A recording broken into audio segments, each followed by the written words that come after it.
Hello and welcome to Nandu's tutorial. आशा करता हूँ दोस्तों आप सब लोग स्वस्थ मस्त और ज़बरदस्त होंगे। आप ये जो वीडियो देख रहे हैं, जिन्होंने भी सब्सक्राइब किया है या फिर सब्सक्राइब नहीं किया है, उसको उन सभी को नंदूस ट्यूटोरियल की ओर से हार्दिक स्वागत है। और आशा करते हैं कि आपको ये वीडियो देखने अत्यंत सुखद, आनंदमय और बहुत ही इन्फॉर्मेटिव हो। चलिए वीडियो को स्टार्ट करते हैं। आज के वीडियो में दोस्तों, आज आज से एक्चुअली ये सिविल सर्विस डाइट शुरू हो रहा है मेरे तरफ से। ये कंप्लीट सिविल सर्विस का डाइट होगा, आप बोल सकते हैं। इसमें आपको अच्छी तरीके से पूरा का पूरा सिविल सर्विस का जो जो भी आपको इम्पोर्टेंट है वो सब चीज़ डिस्कशन किया जाएगा। जैसे कि आपको डेली जो मोटिवेशन है, मोटिवेशन के बारे में बात किया जाएगा। इवन प्रीलिम्स के बहुत ही इम्पोर्टेंट डेली जो स्टैटिक्स और आपके जो करंट अफेयर्स के क्वेश्चंस वगैरह हैं वो सब के बारे में डिस्कशन किया जाएगा और प्रैक्टिस भी किया जाएगा। और उसके साथ साथ आंसर राइटिंग के लिए भी आपको यहाँ पे मिलेगा। मैं यहाँ पे डेली 2 आंसर्स वगैरह मैं आपका प्रैक्टिस करवाऊँगा विद आंसर्स, क्वेश्चन के साथ साथ आंसर्स जो कि करंट अफेयर के साथ रिलेटेड होगा। इवन मैं यहाँ पे आपका इथिक्स के भी कुछ मेंस के आंसर राइटिंग्स वगैरह जो कि ओडिशा पब्लिक सर्विस कमीशन में बहुत ही हेल्पफुल होने वाला है, क्योंकि अभी से इथिक्स पेपर भी अब स्टार्ट हो गया है। तो इथिक्स के बारे में भी डिस्कशन किया जाएगा और कुछ इंटरव्यू के टिप्स भी लास्ट में आपको दिया जाएगा। और एक सबसे इम्पोर्टेंट आर्टिकल जो कि बहुत ही इम्पोर्टेंट होगा। देखिए, आप डेली सारा का सारा आर्टिकल्स पढ़ते हैं लेकिन सब भूल जाते हैं। आप अगर डेली एक आर्टिकल अच्छे से अगर पढ़ते हैं, सिर्फ एक आर्टिकल, और उसको याद करते हैं और उस पर आंसर राइटिंग करते हैं ना, तो आप 365 डेज़ में 365 डेज़ में 365 इशूज़ के बारे में आपको पता लग जाता है। और that is much enough for any civil service examination. Okay, तो इसीलिए एक इंपॉर्टेंट आर्टिकल के बारे में नोट्स बनाइए, अच्छे से याद कीजिए, आंसर राइटिंग प्रैक्टिस कर लीजिए, प्रीलिम्स के क्वेश्चन प्रैक्टिस कर लीजिए, इथिक्स के स्टैटिक्स के बारे में प्रैक्टिस कर लीजिए और कुछ इंटरव्यू टिप्स देखिए। इसीलिए इस चीज़ को मैं आपको कंप्लीट सिविल सर्विस डाइट बोलता हूँ। ठीक है दोस्तों, चलिए वीडियो को स्टार्ट करते हैं आज के मोटिवेशन के साथ। तो चलिए वीडियो को स्टार्ट करते हैं एक मोटिवेशनल कोट के साथ। जैसे कि ये वाला, one day this 4 AM will make U A legend. Okay, तो दोस्तों ये जो 4 बजे जो हम लोग सुबह जो उठते हैं ना, that's very very important and crucial. Okay, तो 4 बजे से 6 बजे का जो टाइम होता है दोस्तों, 4 बजे से आपका 6 बजे का जो भी टाइम होता है ना, बहुत ही इंपॉर्टेंट होता है। उसको हम लोग ब्रह्म मुहूर्त कहते हैं, ब्रह्म मुहूर्त। That's very very important. ये जो 2 घंटे को अच्छे से अगर यूटिलाइज कर लिए, अब बाकी दुनिया वालों से ना 2 घंटे आगे चले गए, ऐसे मत सोचना। 2 घंटे ही नहीं, आप उनसे बहुत आगे चले गए, क्योंकि जो सुबह के 2 घंटे होते हैं सबसे मोस्ट प्रोडक्टिव आवर होता है टोटल 24 घंटे के। तो ये जो सुबह के 2 घंटे को अच्छे से अगर आपने यूटिलाइज कर लिया तो डेफिनेटली आप सबसे आगे बढ़ जाओगे और कंपटीशंस बहुत कम हो जाएगा आपके लिए दोस्तों। इसीलिए हर दिन आपको क्या करना है, सुबह उठते ही सबसे पहले भगवान को थोड़ा सा प्रणाम कर लीजिए। उसके बाद अपने मम्मी पापा जिनकी वजह से आप आए हैं इस दुनिया में, उनको प्रणाम करके अपने डे को प्लान कीजिए। अच्छे से प्लान कीजिए, माइन्यूटली अपने अपने डे को प्लान करने के बाद शेड्यूल बनाइए कि हमको क्या करना है, ये टाइम से ये टाइम को क्या करना है। उसका डेली 8 आवर्स का स्टडी प्लान लीजिए, 8 आवर्स का चैलेंज एक्सेप्ट कीजिए और 8 आवर स्टडी कीजिए डेली। देखिए कंपटीशन बहुत कम हो जाएगा और बाकी सबसे आप आगे निकल जाएंगे। चलिए नेक्स्ट स्टार्ट करते हैं। आज का जो इम्पोर्टेंट आर्टिकल जो डिस्कशन करने वाला हूँ मैं, वो है LGBTQ के ऊपर। जो अभी हाल ही में सुप्रीम कोर्ट का जो वर्डिक्ट आया है, दैट्स वेरी वेरी इंपॉर्टेंट हो जाता है आपके जीएस पेपर, जो पेपर 2 है, जो कॉन्स्टिट्यूशंस का पॉलिटी का पेपर जो है GS2 से बहुत इंपॉर्टेंट हो जाता है। और ये जो अभी अभी एक पिटिशन फाइल हुआ था जिसमें कि सुप्रीम कोर्ट को देखना था कि जो इंटरसेक्स मैरिज ऑफ क्वीर, जो ट्रांसजेंडर पर्सन्स लोग जो हैं LGBTQ कम्युनिटी का, उन लोगों को राइट टू मैरी करने का या फिर चाइल्ड अडॉप्ट करने का जो एक्चुअली कर सकते हैं कि नहीं कर सकते हैं, तो उसके बारे में आर्टिकल है। अभी हाल ही में ये बहुत ही इंपॉर्टेंट आर्टिकल हो जाता है, तो चलिए उसके बारे में देखते हैं दोस्तों। ये GS2 के पॉइंट ऑफ व्यू से वेरी वेरी इंपॉर्टेंट आर्टिकल है। इसमें फंडामेंटल राइट प्रीलिम्स पॉइंट से भी वो भी इंपॉर्टेंट हो जाता है। इसमें जजमेंट और केसेस के बारे में कुछ जानने को मिलेगा आपको, जुडिशियरी के बारे में जानने को मिलेगा, और क्या क्या ट्रांसजेंडर को रिलेटेड इशूज़ वगैरह है, ये सब भी आपको जानने को मिलेगा दोस्तों। चलिए स्टार्ट करते हैं। ये अच्छा, अगर बोलेंगे प्रीलिम्स पॉइंट ऑफ व्यू से, तो तो इसमें आर्टिकल 14, आर्टिकल 15, आर्टिकल 21, 245, आर्टिकल 246 के बारे में आपको पता चलेगा। स्पेशल मैरिज एक्ट के बारे में कुछ पता चलेगा, कुछ सिविल यूनियन और एडॉप्शन राइट्स के बारे में आपको पता चलने वाला है दोस्तों। और मेंस के लिए तो बहुत ही इंपॉर्टेंट हो जाता है इसमें। इवन मैं आज इसके ऊपर एक क्वेश्चंस भी एक मेरे टेलीग्राम चैनल पे पोस्ट किया था। जो जिन लोगों ने प्रैक्टिस की है दैट्स वेरी गुड, और जिन लोगों को प्रैक्टिस नहीं किया है मैं उनसे रिक्वेस्ट करूँगा प्रैक्टिस कीजिए, क्योंकि वो बहुत ही इंपॉर्टेंट है। Mains answer writing is only the key to success in any civil service examination. Okay, तो मेंस के लिए बहुत ही इंपॉर्टेंट हो जाता है ये सुप्रीम कोर्ट का जो भी जजमेंट है, क्या क्या इशूज़ रिलेटेड हैं LGBT के राइट्स के बारे में, उनके चैलेंजेस और जेंडर जस्टिस के बारे में।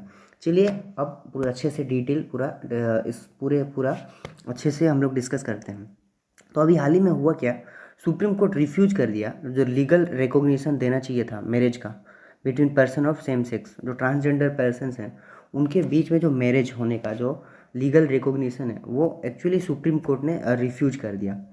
अभी जो देखने को मिल रहा था, जिस तरीके से लॉ का जो प्रोग्रेस हो रहा था, लॉ अभी हाल ही में बहुत सारे जजमेंट्स वगैरह आए थे, जिसमें कि बहुत सारे देखने को मिल रहा था कि जो आर्टिकल 21 को अच्छे से इंटरप्रेट किया जा रहा है, और जो इंडिविजुअल राइट का मीनिंग है उसको आर्टिकल 21 जो है ना इन्फर्ड राइट्स बोलते हैं, जिसमें इन्फर्ड राइट्स में बहुत सारे इन्फर्ड राइट्स वगैरह को हम लोग मतलब बहुत ही अच्छे से सुप्रीम कोर्ट एक्चुअली राइट्स को रिकॉग्नाइज कर रहा था।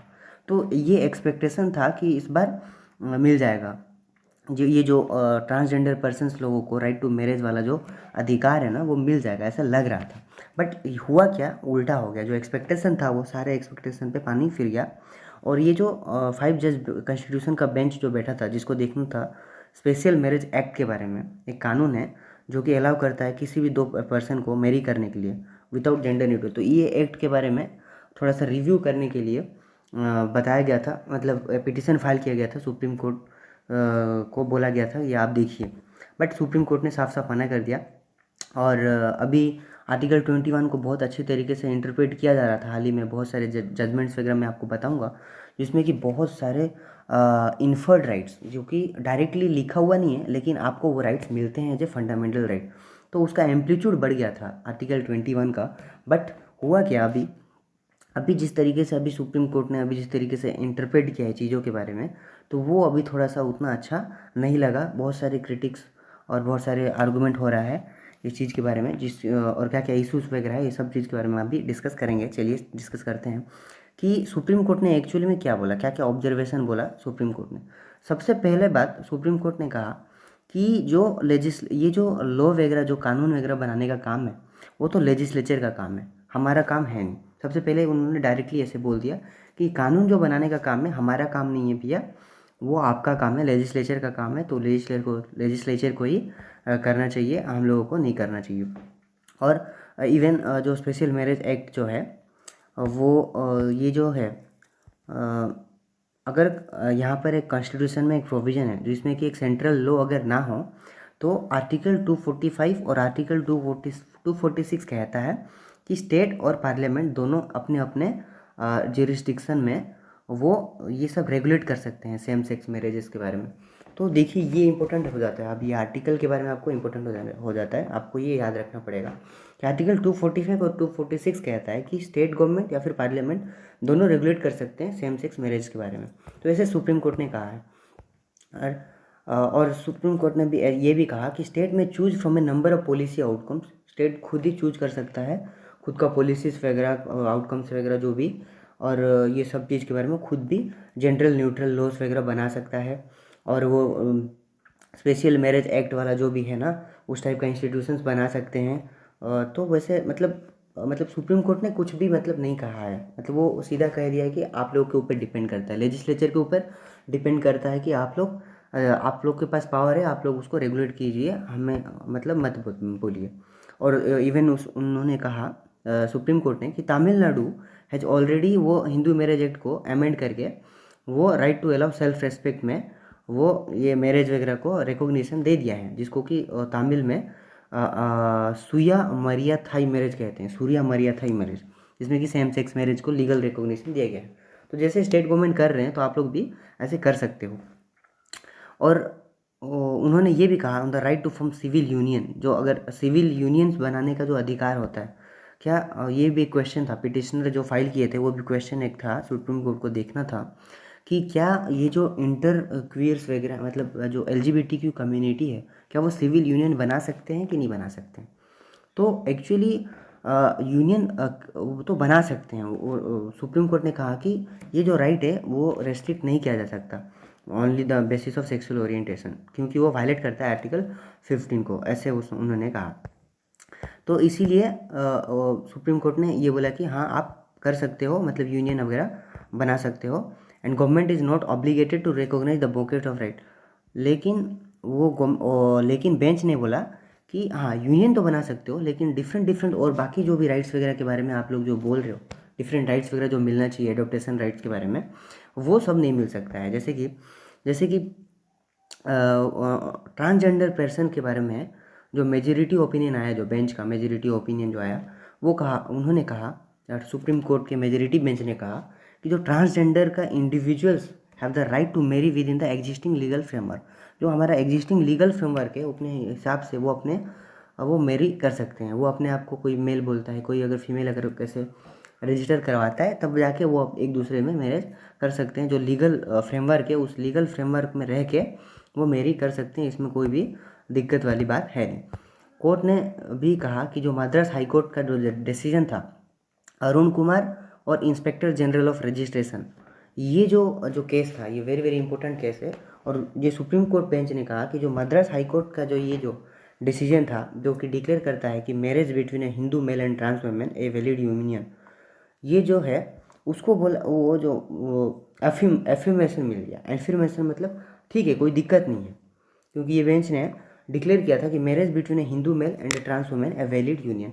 तो हिंदू मेल और ट्रांस वुमेन के साथ अगर शादी करते हो तो वो वैलिड कहा जाएगा, और इस चीज़ को वो सुप्रीम कोर्ट ने भी उसको माना। एक्चुअली इन अडॉप्टेशन राइट्स में एक्चुअली सुप्रीम कोर्ट ने कहा कि एक्चुअली हमारा एक कानून है एडॉप्शन करने के लिए, उस कानून का नाम है central adoption resource authority. Central adoption resource authority ये जो रेगुलेशन एक्ट है, जिसमें कि साफ साफ मना किया गया है कि कोई सा भी ट्रांसजेंडर एडॉप्ट नहीं कर सकता है चाइल्ड को, which is a violative of article 14। और इवन ये वाला चीज़ ही मतलब एडॉप्शन राइट जो था, ये भी एक क्वेश्चन था, सुप्रीम कोर्ट को देखना था क्या वो एडॉप्ट कर सकते हैं कि नहीं कर सकते हैं। तो उसने साफ साफ मना कर दिया कि नहीं कर सकते हैं। Did not support the adoption right for same sex couple adoption नहीं कर सकते हैं, ऐसे साफ साफ उन्होंने कह दिया है। इवन ऑन एंटाइटलमेंट जो मिलना चाहिए उन लोगों को, तो कोर्ट ने एक्नोलॉज किया, वो तो कहा कि हाँ there is a need for equal right for queer couples in area like ration card हो गया, जॉइंट बैंक अकाउंट बनाने में, पेंशन्स बनाने में, ग्रेटिट्यूड में, ये सब चीज़ों में इक्वल एंटाइटल मिलना चाहिए, ऐसे कोर्ट ने कहा। लेकिन डिसएग्रीमेंट हो गया कि वेदर द जुडिशियरी या लेजिस्लेटिव या फिर एग्जीक्यूटिव ब्रांच ये प्रॉब्लम को एड्रेस करेगा। मतलब कोई भी सामने आके हेल्प करने के मूड में नहीं है। मतलब सुप्रीम कोर्ट कह रहा है लेजिस्लेचर पे ऊपर, लेजिस्लेचर एग्जीक्यूटिव पे, मतलब डिसएग्रीमेंट है कि लेजिस्लेचर, जुडिशियरी और एग्जीक्यूटिव, तीनों में से कौन ये सब प्रॉब्लम को एड्रेस करेगा, कोई भी लेकिन सामने आके नहीं कर रहा है। इवन सुप्रीम कोर्ट ने जो वायलेंस होता है, जो फैमिली में जो वायलेंस होता है, उसके ऊपर कहा क्या, उन्होंने साफ साफ डायरेक्शन इशू कर दिया पुलिस डिपार्टमेंट के ऊपर कि तो आप लोग फोर्स नहीं कर सकते किसी भी पर्सन, क्वीर पर्सन को, कि वो अपने फैमिली में वापस चले जाए। क्योंकि जब पता चलता है घर वालों को कि हमारा बच्चा ट्रांसजेंडर है, LGBTQ है, तो घर से निकाल देते हैं, वायलेंस बहुत होता है। तो जिसकी वजह से हुआ क्या, तो उन्होंने कहा कि डायरेक्टली जो वायलेंस और प्रोटेक्शन के लिए उन्होंने साफ साफ कह दिया है पुलिस डिपार्टमेंट को कि वो फोर्स ना करें कि वो किसी भी क्वीर पर्सन को अपने फैमिली में रिटर्न होने के लिए। प्रीवियस हाई कोर्ट जितने भी ऑर्डर्स वगैरह थे वो रिकॉग्नाइज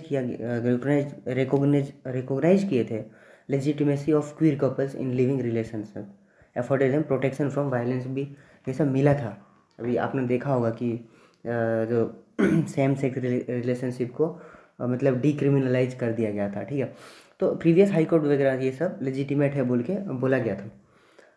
पिटिशनर जो थे Ambri Roy versus union of India और ऋतुपर्णा बोरा और यूनियन ऑफ इंडिया, वो आर्ग्यू किए थे right to choose a family के बारे में, ये पिटिशन फाइल जो किया था।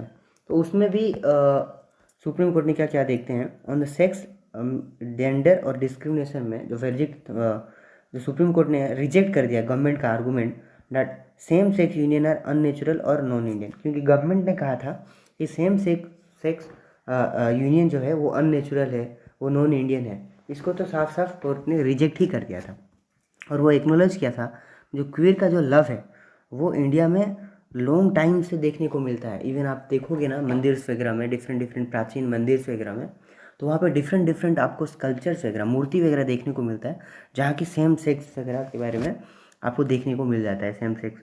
तो इसीलिए जो हमारे सुप्रीम कोर्ट ने प्रीवियस जजमेंट में लेजिटिमेसी दे दिया था। सेम सेक्स रिलेशनशिप आप रख सकते हो, इसमें कोई भी इतना दिक्कत वाली बात नहीं है। लेकिन ये कॉन्ट्राडिक्टरी है कि आप रिकॉग्नाइज तो कर रहे हो सेम सेक्स रिलेशन को, बट वो जो सोशल इंस्टीट्यूशन होता है, जो मैरिज, वो मैरिज का जो होना चाहिए वो चीज़ आप नहीं दे रहे हो। तो अब देखते हैं क्या क्या इशूज़ वगैरह है रिलेटेड टू जजमेंट के बारे में। अभी ये जो बहुत ही कंट्रोवर्शियल जजमेंट है, तो इसके बारे में क्या क्या इशूज़ वगैरह ये देख लेते हैं। सबसे पहला इशू है कि ये it is directly violation of fundamental right. Fundamental right को ये टोटली वायलेट किया जा रहा है। देखिए, क्योंकि LGBTQ का जो राइट्स वगैरह, जो इंडिविजुअल राइट है, वो डिफरेंट सुप्रीम कोर्ट के वर्डिक्ट्स वगैरह में उसको स्ट्रेंथन किया जा रहा था। लेकिन अभी का जो है जो डिसीजन आया वो साफ साफ इक्वलिटी, डिग्निटी और ऑटोनॉमी के खिलाफ जा रहा है। ठीक है, सुप्रीम कोर्ट ने डिफरेंट जजमेंट में, जो कि वेरी इंपॉर्टेंट जजमेंट है, मेंस आंसर राइटिंग में आपको याद रखना है, जैसे कि लता सिंह के केस हो गया, सफीन जोहन का जो केस हो गया, शक्ति वाहिनी का केस हो गया था, ये जितने भी केस वगैरह हैं इसमें सब केस वगैरह में सब बेंच ने कहा था कि right to choosing a life partner is a fundamental right under article 21। Article 21 में ये राइट चूज करना एक लाइफ पार्टनर, ये एक फंडामेंटल राइट है। बट ये कॉन्ट्राडिक्टरी हो गया कि जो ट्रांसजेंडर पर्सन है उनको तो चूज करने का अधिकार ही नहीं मिल रहा है। इसमें और एक दूसरा नंबर अगर इशू अगर देखेंगे, जो जो लंबा से चल रहा था, जो रियलिटी है, इसको टोटली इग्नोर कर दिया गया। अभी हाँ, सोसाइटी में खाली उनको डिस्क्रिमिनेशन देखने को मिलता है, वायलेंस देखने को मिलता है, स्टिग्मा देखने को मिलता है because of their sexual orientation. तो ये सब चीज़ के बारे में ये वर्डिक्ट ने कुछ भी ये सब चीज़ के बारे में कुछ भी एड्रेस नहीं किया। ठीक है, तीसरा इशू देखने को ये मिलता है कि जो अंडरमाइनिंग कॉन्स्टिट्यूशनल मोरालिटी, कॉन्स्टिट्यूशनल का जो मोरालिटी रहना चाहिए, सुप्रीम कोर्ट को एक्चुअली देखना चाहिए था एक वाइडर एम्पलीट्यूड के हिसाब से, जो कि नहीं देखा गया। क्योंकि स्टेट शुड रेस्पेक्ट करना चाहिए हमारे डाइवर्सिटी को, हमारा प्लूरलिटी को। ये तो खासियत है, यूनिटी एंड डाइवर्सिटी, वसुदेवम कुटुंबकम। लेकिन आप लोग इसको नैरोली इंटरप्रेट किया जा रहा है। इवन बेसिक जो बेनिफिट्स, लीगल बेनिफिट्स मिलना चाहिए, वो बेनिफिट्स वगैरह, जैसे कि आपका सोशल बेनिफिट्स हो गया, लीगल बेनिफिट्स हो गया, इनहेरिटेंस बेनिफिट्स हो गया, एडॉप्शन करने का benefit, insurance benefit, pension benefit, ये सब चीज़ों के बारे में भी कुछ भी लीगल बेनिफिट के बारे में अच्छे से नहीं बताया गया है, क्योंकि रिकॉग्नाइज ही नहीं किया, रिकॉग्नाइजेशन ही नहीं मिला सेम सेक्स मैरिज के बारे में। इवन जो हमारा इंटरनेशनल ह्यूमन राइट्स स्टैंडर्ड्स वगैरह है, ये सब इंटरनेशनल ह्यूमन राइट्स स्टैंडर्ड्स वगैरह में भी अभी बहुत सारी कंट्रीज है जो कि अलाउ करते हैं right to marriage between same sex, but उसको भी कॉन्ट्राडिक्ट करके वो सब चीज़ को भी, जो बेसिक कन्वेंशंस वगैरह हैं, वो सब चीज़ों को भी नज़रअंदाज कर दिया गया है इस वर्डिक्ट में, जो कि बहुत ही एक बड़ा इशू है। तो अब क्वेश्चन क्या है, तो अब करे सो करे क्या, LGBTQ कम्युनिटी अब करे सो करे क्या। तो वो उनके पास क्या क्या ऑप्शंस वगैरह बच जाते हैं। पहला ऑप्शन है कि वो क्या लीगल एवेन्यूज़ वगैरह को एडॉप्ट करना चाहिए। लीगल एवेन्यूज़ क्या है, आपको कमेटी एक फॉर्म करने के लिए आपको बताना पड़ेगा, प्रेशर करना पड़ेगा आपको लेजिस्लेचर के ऊपर कि आप कमेटी एक बनाइए। फिर कमेटी के फाइंडिंग्स वगैरह जो भी निकलेगा, उस फाइंडिंग के हिसाब से पिटिशनर आर्गूमेंट दे सकते हैं कि हाँ सही में बहुत वायलेंस है, ये जो अगर रिकॉग्नाइज नहीं करते हो तो सोसाइटी में बहुत दिक्कत देखने को मिल रहा है। तो सेंट्रल गवर्नमेंट एक कमेटी बना सकती है और क्या क्या बेनिफिट मिलना चाहिए, क्या क्या एंटाइटलमेंट मिलना चाहिए, वो कमेटी ही बता सकती है। दूसरा ऑप्शन है कि इंडिविजुअल राइट्स के बारे में उन लोग कैंपेनिंग कर सकते हैं, खुद इंडिविजुअल राइट्स जो भी है एक एक का, वो सुप्रीम कोर्ट में अगर बार बार ऐसे अगर कैंपेनिंग किया जाए, अगर बार बार इंडिविजुअल्स खुद अपने हक के लिए अगर लड़ेंगे, तो डेफिनेटली उन लोग को अपना अधिकार मिलेगा। थर्ड चीज़ क्या है, पॉलिटिकल एक्टिविज्म वो कर सकते हैं। पॉलिटिकल एक्टिविज्म क्या है कि वो अपना जो डिमांड है, अपने इलेक्टेड रिप्रेजेंटेटिव उनके जो भी हैं कॉन्स्टिट्यूशन में, जो भी वो इलेक्ट करके MLA MPs वगैरह में, वो प्रेशर बनाए, पॉलिटिकल एक्टिविज्म करें, या फिर खुद भी पॉलिटिक्स में वो जा सकते हैं, उसमें कोई दिक्कत नहीं है। और खुद जाके अंदर से भी या फिर बाहर से प्रेशर करके भी अपने हक के लिए वो लड़ाई कर सकते हैं। और फोर्थ चीज़ क्या है, एक्सप्लोरिंग अल्टरनेटिव्स वगैरह भी वो एक्सप्लोर कर सकते हैं, जैसे कि कम्युनिटी बिल्डिंग या फिर एजुकेट करना खुद को या फिर पब्लिक अवेयरनेस फैलाना, कैंपेन्स वगैरह करना। तो ये सब अगर चीज़ करेंगे तो डेफिनेटली एक दिन आएगा कि उनका राइट्स को रिकॉग्निशन मिल जाएगा धीरे धीरे, क्योंकि एक दिन में कुछ राइट्स वगैरह नहीं मिलता है। इतिहास गवाह है कि वुमेन्स का जो राइट है वोटिंग राइट्स, आप जानते हैं वुमेन्स को जो वोटिंग राइट्स कब मिला है। इवन अमेरिकन वाले तब से 1776, इवन फ्रेंच रिवॉल्यूशन 1789, तब से वुमेन्स लोग लड़ाई कर रहे हैं अपने वोटिंग राइट्स के लिए, लेकिन कब मिला उनको? 20th सेंचुरी में जाके, mid of the 20th century में वुमेन्स लोग को वोटिंग राइट मिलता है। तो जब तक आप मांगते नहीं है ना, अपने हक के लिए लड़ते नहीं है ना, तो आपको वो अधिकार मिलता नहीं है। तो कंक्लूजन में यही बोलूँगा दोस्तों कि जब कोर्ट डिनाई कर दिया है right to marry for same sex couples, तो ये जो एक्सपेक्टेशन था वो एक्सपेक्टेशन को ऊपर पानी फेर गया है। तो इसीलिए बहुत दिक्कत देखने को मिल रहा है। तो मेजोरिटी ओपिनियन जो एससी बेंच का जो था वो अपोज कर दिया है कि अडॉप्ट नहीं कर सकते हैं उन लोग। तो ये सब जो चीज़ें हैं जो कि वेरी वेरी मतलब डीमोटिवेटिंग है, ठीक है। तो लेकिन और जितने भी जज थे वो सब ने कहा कि सेम सेक्स कपल्स वगैरह कोहेबिट कर सकते हैं, अगर फोर्सफुली अगर नहीं हो रहा है तो वो एक मतलब एक दूसरे के साथ रिश्ता बना सकते हैं, इवन फिजिकल रिलेशनशिप में भी आ सकते हैं। लेकिन जो लेजिस्लेचर है वो हेजिटेंट है कि लीगलाइज करेंगे सेम सेक्स मैरिज को, क्योंकि ओपोजिशन वाले हैं वो एक्चुअली रिलीजियस और कल्चरल रीजन्स की वजह से ओपोजिशन प्रेशर कर रहा है, जिसकी वजह से जो लेजिस्लेचर है वो अच्छे से कानून पास नहीं कर पा रहा है। लेकिन अब क्या है, उम्मीद कीजिए, आप एक होप रखिए, उम्मीद से ही दुनिया कायम है। तो हमें वो उम्मीद को रखना है और जो एक्चुअली चीज़ है उसके हक के लिए अगर सब लड़ेंगे, डेफिनेटली एक दिन आएगा उन सबको अपना अपना जो राइट्स मिलना चाहिए वो मिलेगा। तो चलिए, ये था आज का इम्पोर्टेंट आर्टिकल डिस्कशन। कैसा लगा आप कमेंट में मेरे को ज़रूर बताइएगा अपना फीडबैक, जो कि वेरी वेरी इंपॉर्टेंट है हमारे लिए। चलिए, अब इम्पोर्टेंट आर्टिकल तो ख़त्म हो गया, अब देखते हैं प्रीलिम्स डोज के बारे में। प्रीलिम्स डोज में आपको मिलने वाला है 5 क्वेश्चन। आज मैं आपसे 5 इंपॉर्टेंट क्वेश्चन जो कि करंट अफेयर से बहुत ही रिलेटेड होगा उसके बारे में डिस्कस करूँगा, जिसमें कि 4 क्वेश्चन वगैरह मैं आपको आंसर बताऊँगा, एक क्वेश्चन का आंसर नहीं बताऊँगा। आप मेरे को कमेंट कीजिएगा और मेरे को आंसर बताइएगा। चलिए, पहला क्वेश्चन है नारी शक्ति वंदन अधिनियम। नारी शक्ति वंदन अधिनियम जो है इसके बारे में कुछ स्टेटमेंट दिया गया है, 3 स्टेटमेंट है, और इस स्टेटमेंट को पढ़ने के बाद 4 स्टेटमेंट है, 4 स्टेटमेंट में आपको बाद में कौन सा करेक्ट है इनकरेक्ट है बताना है। पहला स्टेटमेंट कहता है कि वो 33% रिजर्वेशन मिलता है to the state assembly seat और लोकसभा सीट में। क्या ये नारी शक्ति वंदन अधिनियम में 33% रिजर्वेशन मिलता है क्या? पहला स्टेटमेंट। दूसरा स्टेटमेंट है there is no provision for sub reservation for SC ST and Anglo Indian. तो क्या इस अधिनियम में जो सेकंड स्टेटमेंट है वो क्या सही है? आपको क्या लग रहा है, और मेरे को बताइए। उसका थर्ड स्टेटमेंट है कि क्या वो रिजर्वेशन प्रोवाइड करता है वुमेन को in legislative assembly of Delhi के जो लेजिस्लेटिव असेंबली, क्या वहाँ पे भी रिजर्वेशन मिलता है? और फोर्थ नंबर का जो स्टेटमेंट है, क्या ये 20 सालों के लिए लास्ट करने वाला है? तो आप बताइए मेरे को कौन सा स्टेटमेंट सही है। इसमें ऑप्शन ए है only 1, only 2, only 3 and only 4। यहाँ पे अगर देखेंगे ना दोस्तों, तो ये B is only the correct option, only 2 is the right answer. Okay, only 2 क्यों? पहला जो स्टेटमेंट है दैट इज़ एब्सोल्युटली राइट, 33% जो है रिजर्वेशन देने की बात की जा रही है। सेकंड नंबर जो है देयर इज़ नो प्रोविजन, ये गलत हो गया है, क्योंकि there is a provision for sub reservation of SC ST and Anglo Indian, उसके लिए एक प्रोविजन दिया गया है। तो सेकंड स्टेटमेंट आपका गलत हो जाता है। थर्ड स्टेटमेंट जो है वो भी सही है आपका, दिल्ली में भी जो लेजिस्लेटिव असेंबली है वहाँ पे भी मिलेगा वुमेंस लोग को रिजर्वेशन। और ये जो 20 साल नहीं है, ये 15 सालों के लिए है, तो फोर्थ वाला गलत हो जाता है। तो 2 स्टेटमेंट आपके सही हो जाते हैं, जिसका बी होगा आपका आंसर, ठीक है। सेकंड नंबर क्वेश्चन देखते हैं। Consider the following statement regarding historical background of women reservation. Historical background of women reservation में कुछ आपका स्टेटमेंट दिया है, 3 स्टेटमेंट, और कौन कौन सा राइट है, कितना स्टेटमेंट राइट है आपको ये बताना है। तो पहला स्टेटमेंट कहता है कि जो रिजर्वेशन की बात है वो गवर्नमेंट ऑफ इंडिया एक्ट 1935 में दिया गया था। दूसरा स्टेटमेंट बोलता है कि वो issue of women reservation was discuss in the constituent assembly debates. तीसरा बोलता है कि 73rd और 74th अमेंडमेंट ये मैंडेट करता है ऑल स्टेट गवर्नमेंट को to reserve 1/3 of the seat of the women in the local body. तो क्या क्या स्टेटमेंट राइट है, आपको क्या लग रहा है? ये तो डेफिनेटली राइट ही है आपका, ठीक है। ये वाला भी राइट है, लेकिन ये वाला जो है ना ये रॉन्ग है दोस्तों, ठीक है। तो यहाँ पे भी 2 ही स्टेटमेंट राइट है, 2 और 3। लेकिन अभी आपको पता है UPSC का ट्रेंड बदल चुका है, उसमें ओनली 1, ओनली 2, ओनली 3 में आपका B is the accurate answer. 2 statement है आपका टोटली राइट। चलिए अब थर्ड नंबर क्वेश्चन को देखते हैं, और यहाँ पे पर्यूषण पर्व के बारे में, पर्यूषण पर्व के बारे में कुछ स्टेटमेंट है और कौन सा सही है और गलत है वो आपको बताना है।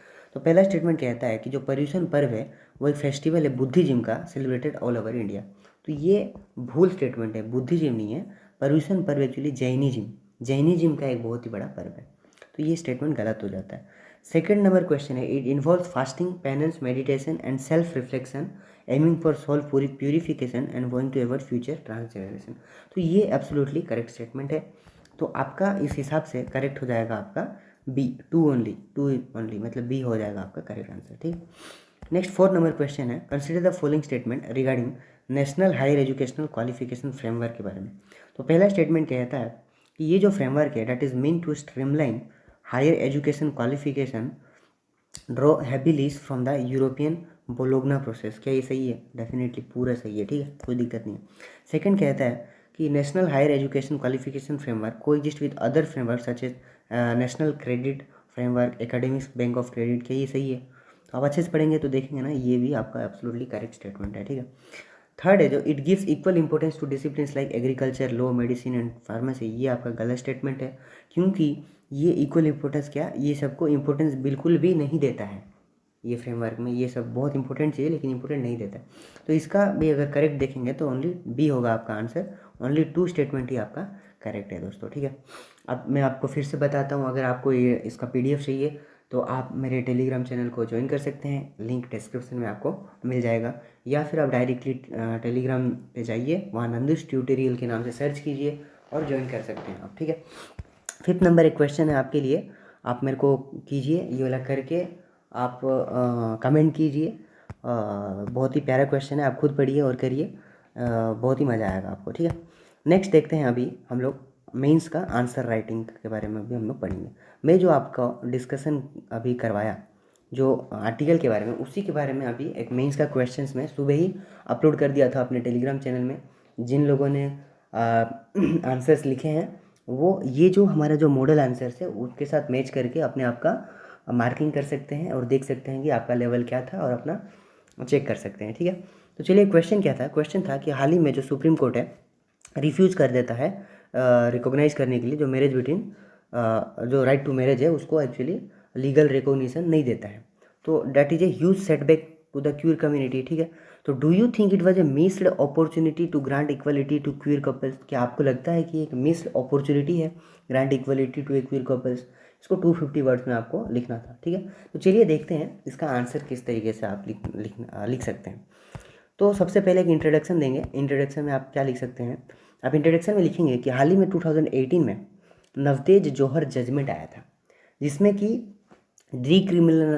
डिक्रिमिनलाइज कर दिया गया था homosexuality in India, which a very landmark judgement था, जो कि सेम सेक्स रिलेशनशिप में जिसको कि डिक्रिमिनलाइजेशन किया गया था। तो वेरी वेरी इंपॉर्टेंट जजमेंट था, जो कि बहुत ही डिबेट्स हुए थे, बहुत ही डिस्कशंस हुए थे उस टाइम पे, और very very important landmark judgement, Navtej Johar judgement. ठीक है। लेकिन अभी भी बहुत सारा चीज़ बाकी है करने को, क्योंकि अभी उनका सेम सेक्स मैरिज का लीगलाइजेशन मिला नहीं है। ठीक है। तो अभी भी क्वेश्चन है कि क्या लीगल रिकॉग्निशन देना चाहिए कि नहीं देना चाहिए, इक्वल राइट्स मिलना चाहिए कि नहीं मिलना चाहिए, मेंटल हेल्थ उनका मतलब उनका इम्प्रूव होना चाहिए, स्टिग्मा को बंद करना चाहिए, प्रोटेक्शन मिलना चाहिए, और ट्रूली उनको इंक्लूसिव एक सोसाइटी बनाने के बारे में हमको सोचना चाहिए। तो इस टाइप का आपको एक इंट्रोडक्शन लिखना पड़ेगा। उसके बाद बॉडी में आप लिखेंगे थोड़ा सा जजमेंट के बारे में। जो जजमेंट मिला सुप्रीम कोर्ट का वो क्या था? जजमेंट जनरली 5 बेंच का जो था वो उन्होंने कह दिया कि जो लेजिस्लेचर है उन्हीं के ऊपर छोड़ दिया कि आप एक कानून बनाइए। आप डायरेक्टली और ये जो इंटीरियर डिटेल्स अगर पढ़ सकते हैं आप, नहीं भी लिखने से चलेगा। इसमें कुछ ज़्यादा ही मैंने यहाँ पे मतलब ज़्यादा ही आपको दिया गया है, लेकिन इसमें से सिर्फ आपको छाँट छाँट के अच्छा वाला पॉइंट्स वगैरह अपने आंसर्स में लिखना है। ठीक है दोस्तों। तो अब क्या what is the need to legalise same sex marriage in the country? क्या नीड है, क्या मतलब ज़रूरी है, क्या लीगलाइज करना चाहिए? हाँ, बहुत ज़रूरी है, क्योंकि एक इंक्लूसिव सोसाइटी के लिए इक्वल राइट्स और डिग्निटी होना बहुत ही ज़रूरी है। तो एक इक्वल राइट्स और डिग्निटी उनको मिलना ही चाहिए। सेकंड, क्यों उनको ज़रूरी है उनको मिलना, क्यों ये जो हक है उनको क्यों मिलना चाहिए? क्योंकि ये कॉन्स्टिट्यूशनल वैल्यूज़ है। क्योंकि ये अगर आप नहीं देते हो तो वो आप कंट्राडिक्ट कर रहे हो। कंट्राडिक्ट मतलब जो कॉन्स्टिट्यूशन में जो जो प्रोविजंस वगैरह है उसको आप कॉन्ट्राडिक्ट कर रहे हो, जस्टिस, लिबर्टी, फ्रेटर्निटी को आप कंट्राडिक्ट कर रहे हो, तो इसीलिए मिलना चाहिए। कॉन्ट्राडिक्टरी मतलब एक चीज़ दिया है लेकिन आप उसके ऑपोजिट डायरेक्शन में काम कर रहे हो, ठीक है। इवन अगर उनके मेंटल हेल्थ को अच्छा करना है, उनका वेलबींग को अच्छा करना है, क्योंकि सोसाइटी में बहुत डिस्क्रिप्शन देखने को मिलता है, लीगल मार्जिनलाइजेशन देखने को मिलता है, तो इसलिए उनका अगर मेंटल हेल्थ और वेलबींग को इम्प्रूव करना है तो बहुत ज़रूरी है, देना ही चाहिए। इवन रिसर्च में भी बहुत सारी चीज़ों के बारे में पता चला है कि उनका जो अगर लीगल रिकॉग्निशन मिल जाता है तो उनका मेंटल हेल्थ का आउटकम वगैरह बढ़ जाएगा। तो ये तो रिसर्च से ही पता चल गया। फोर्थली क्यों उनको मिलना चाहिए, क्योंकि अगर लीगल रिकॉग्निशन मिल गया तो सोसाइटी में जो उनको जो प्रॉब्लम आ रहा है, जिसकी वजह से उनको डिप्रेशन होता है, एंजाइटी होता है और मेंटल हेल्थ इशू होता है, उससे छुटकारा मिल जाएगा, ठीक है। इवन ये अगर उनको अगर क्यों मिलना चाहिए, क्योंकि ये स्टिग्मा को एंड कर सकता है, डिस्क्रिमिनेशन को एंड कर सकता है, ठीक है।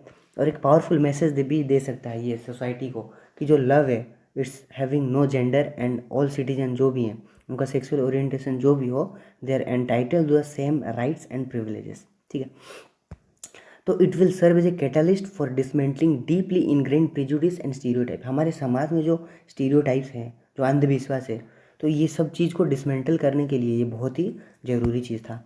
इवन ये क्यों ज़रूरी है, क्योंकि वो लीगल प्रोटेक्शन अगर मिलता और उनको अगर इनहेरिटेंस राइट्स मिलता, प्रॉपर्टी राइट्स मिलेगा, स्पाउस बेनिफिट मिलेगा, तो ये डेफिनेटली उनको फाइनेंशियल सिक्योरिटी और स्टेबिलिटी के लिए बहुत ही अच्छा होगा, ठीक है। तो और सेकेंड और भी क्या है, अगर अब ट्रूली इंक्लूसिव सोसाइटी बनाना चाहिए, अगर सोसाइटी में सब लोगों को इक्वल राइट्स मिल जाएगा, सब लोग इक्वली प्रोग्रेस करेंगे, तो हम लोग एक इगलिटेरियन सोसाइटी का निर्माण भी हम लोग कर सकते हैं, एक बहुत ही प्रोग्रेसिव और फॉरवर्ड थिंकिंग सोसाइटी हम लोग बना सकते हैं। तो ये तो नीड था, आप लिखेंगे कि क्या क्यों एक्चुअली ज़रूरी था रिकॉग्नाइज करना, ये लीगल रिकॉग्निशन मिलना चाहिए था। वो लिखने के बाद आप बताएंगे क्या इम्प्लीकेशन हुआ, ये जो अभी का जो उल्टा जजमेंट जो आया उसका इम्प्लीकेशन क्या होगा, कि ये जो फंडामेंटल राइट जो एक्चुअली था, वो एक्चुअली फंडामेंटल राइट का जो रिसेंट जजमेंट था वो तो फंडामेंटल जो राइट है वो नहीं है बोल दिया, वो डायरेक्टली मतलब रिकॉग्नाइज नहीं किया। तो इसलिए दिक्कत क्या हो गया, तो right to seek social and legal validation through marriage is a matter of individual choice protected by the constitution, but the court still view it is a being subject to statutory limitation. लेकिन court अभी भी देख रहा है कि ये actually statutory मतलब हर चीज़ legislature के ऊपर वो छोड़ दिया। इवन जो अडॉप्ट करना चाहिए बच्चा वो उस चीज़ के बारे में भी कुछ नहीं बताया, ठीक है। तो इसीलिए ये जो चीज़ है मतलब ज़्यादा मतलब इसका इम्प्लीकेशन बहुत ही सोसाइटी के ऊपर इतना अच्छा होने वाला है नहीं। There is also no disagreement among the जज about the right to of such same sex couple to cohabit and to be free from cohesion and threat. तो एक्चुअली यहाँ देख रहे हैं कि डिसएग्रीमेंट नहीं है, सब लोग बोल रहे हैं कि कोहेबिट कर सकते हैं, सेक्सुअल रिलेशनशिप रख सकते हैं, बट शादी नहीं कर सकते हैं। ये क्या बात हुई भाई, ये उल्टा उल्टा बात हो गई। Even given that the large section of India में be oppose to the legalization of same sex marriage, same sex marriage में बहुत लार्ज सेक्शन ऑफ जो इंडिया के हैं वो अपोज कर रहे हैं। तो इसीलिए एक्चुअली एक दबाव, एक प्रेशर के वजह से और रिलीजियस और कल्चरल ग्राउंड के वजह से पार्लियामेंट तो वो डिसीजन ले ही नहीं रहा है, वो तो एकदम चुपचाप है, एकदम उसके बारे में कुछ बता ही नहीं रहा है। LGBT कम्युनिटी में now have to take heart from the court direction, उससे मतलब कुछ सीखना पड़ेगा, मतलब उसको एक्चुअली उतना मतलब ज़्यादा उस चीज़ को लेके ही नहीं चलना पड़ेगा। गवर्नमेंट को क्या करना चाहिए, एक कमेटी बनाना चाहिए to decide the rights and entitlements of queer couple. तो गवर्नमेंट को एक कमेटी बना के हर चीज़ों को देख बूझ के हर चीज़ के बारे में अच्छे सोच समझ के आगे बढ़ना चाहिए। तो इन कंक्लूजन में क्या बोल सकते हैं कि जहाँ नवतेज जौहर जजमेंट में आप लोगों ने कितना अच्छा लैंडमार्क जजमेंट दिया, वहीं जो ट्रू इक्वलिटी कब मिलेगा, जब आप लीगलाइज करोगे सेम सेक्स मैरिज को, ठीक है। तो इसीलिए तो आपको करना क्या चाहिए, India not only affirm the equal rights and dignity of all citizen, it is to improve mental health outcome. आपको ये तो करने के साथ साथ उनका हेल्थ आउटकम भी बढ़ाना चाहिए, स्टिग्मा को एंड करना चाहिए, ग्रांट लीगल प्रोटेक्शन उनको मिलना चाहिए, और एक सोसाइटी ऐसा बनाना चाहिए कि जो ट्रूली इंक्लूसिव हो, ठीक है।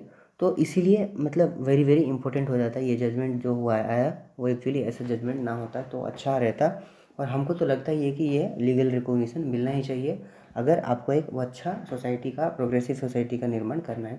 बट आपको पता ही है हमारे देश में जो मेंटेलिटी है, उस मेंटेलिटी की वजह से ऑपोजिशन बहुत है, due to cultural grounds and regional religious ground.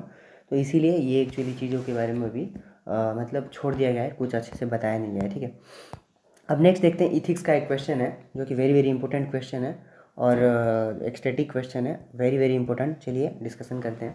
Civil servants who uphold ethics and reject scams play a significant role in preserving the integrity and credibility of the civil services। तो जो civil servant ethics को uphold करते हैं और scams को reject करते हैं, वो ट्रूली प्रिजर्व करते हैं इंटीग्रिटी और credibility of the civil service. इस चीज़ के बारे में आपको डिस्कस करना है। ये एक प्यारा सा क्वेश्चन है, स्टैटिक क्वेश्चन है डायरेक्टली। तो आप देख सकते हैं इसका जो इसका डायरेक्टिव्स वगैरह मैं डाल दिया हूँ, बट आपका आंसर जो होना चाहिए इस तरीके से होना चाहिए। इंट्रोडक्शन आप जो देंगे, पहले तो इंट्रोडक्शन जो देंगे आप कहेंगे जो सिविल सर्वेंट है, this is a very cornerstone of transparent accountable effective civil service. Civil service में सिविल सर्वेंट जो है बहुत ही अगर ट्रांसपेरेंट होंगे, अकाउंटेबल होंगे, तो वो सबसे ज़्यादा ज़रूरी चीज़ है। और अगर वो इथिकल स्टैंडर्ड को अगर पकड़ते हैं और स्कैम्स को रिजेक्ट करते हैं, तो वो अपने सोसाइटी में इंटीग्रिटी और क्रेडिबिलिटी को बनाए रखते हैं और सोसाइटी को एज ए होल बेनिफिट भी मिलता है। तो एक प्यारा सा इंट्रोडक्शन आप देंगे। उसके बाद बॉडी में आप क्या लिखेंगे? बॉडी में लिखेंगे कि अगर जो सिविल सर्वेंट अगर इथिक्स को अगर अपहोल्ड करते हैं तो वो पब्लिक ट्रस्ट बना पाएंगे, ठीक है। अब पब्लिक ट्रस्ट बना पाएंगे, ऑनेस्ट रहेंगे, ट्रांसपेरेंट रहेंगे, पब्लिक गुड के लिए कमिट रहेंगे, तो क्या है, जनता का भी फेथ बना रहेगा, गवर्नमेंट का ability to serve their interest. जनता का भी जो फेथ है ना, बहुत ही ज़रूरी है, और वो फेथ बना रहेगा, पब्लिक का ट्रस्ट बना रहेगा सबके ऊपर। तो एक आपको एथिक्स का जब भी आंसर लिखते हैं उसमें आपको इंपॉर्टेंट पर्सनैलिटीज़ के बारे में लिखना पड़ा। जैसे कि टी.एन. सेशन एक IAS ऑफिसर थे जो कि चीफ इलेक्शन कमिश्नर थे फ्रॉम 1990 टू 1996। बहुत सारे पॉलिटिकल इंटरफेरेंस हुए, बट फिर भी वो फ्री एंड फेयर इलेक्शन वगैरह करवाए, इसीलिए वो आज एक आइकॉन हो गए हैं, एक ऑनेस्ट IAS ऑफिसर का। तो वो भी आप लिखेंगे तो आपका मार्क एनरिचमेंट मिलेगा, आपको आंसर एनरिच होगा, अच्छा मार्क मिलेगा।